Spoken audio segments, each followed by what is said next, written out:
MVP P.J. Walker. The MVP whispers are starting to get a little louder for Roughnecks quarterback P.J. Walker as he showed out in Houston's 34-27 victory over the Tampa Bay Vipers on Saturday.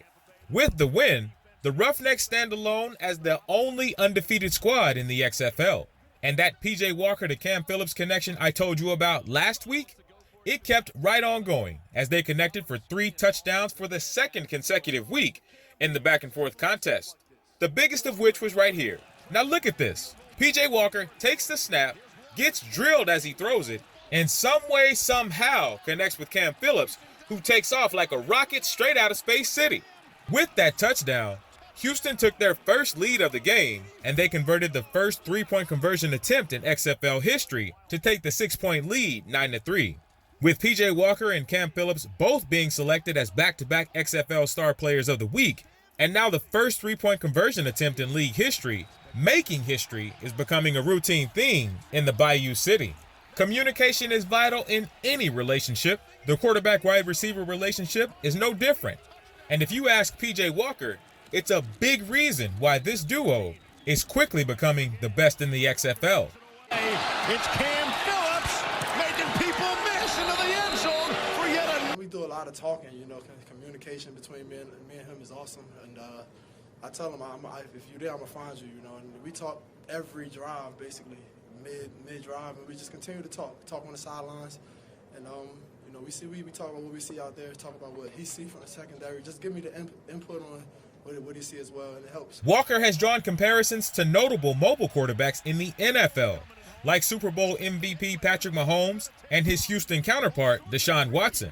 Cam Phillips leads the league in touchdown catches.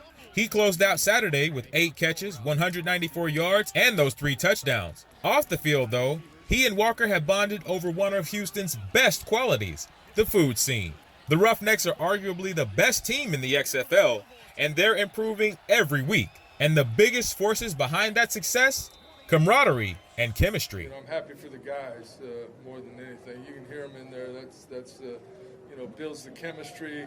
They're believing in the things we're sharing with them and telling them, not just about football, but about team and about family and everything else, and they're buying into it. As dominating as the Roughnecks have been offensively, the defense has showed some cause for concern. Coming into Saturday's game, the Vipers hadn't scored any offensive touchdowns this season. They scored 3 against the Roughnecks defense. Despite the rough showing on Saturday, the Roughnecks defense still manages to make a big play in the biggest moments. Saturday was no different, as DeMarcus Gates intercepted Taylor Cornelius with 1:19 left in the fourth quarter to seal the deal for the Roughnecks.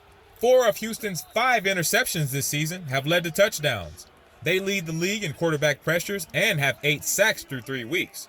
If the number 1 offense in the league can keep producing at a high level, with running back James Butler hitting his season-high mark of 72 rush yards on Saturday, all they'll need the defense to do is keep forcing turnovers and creating pressure to stay on top.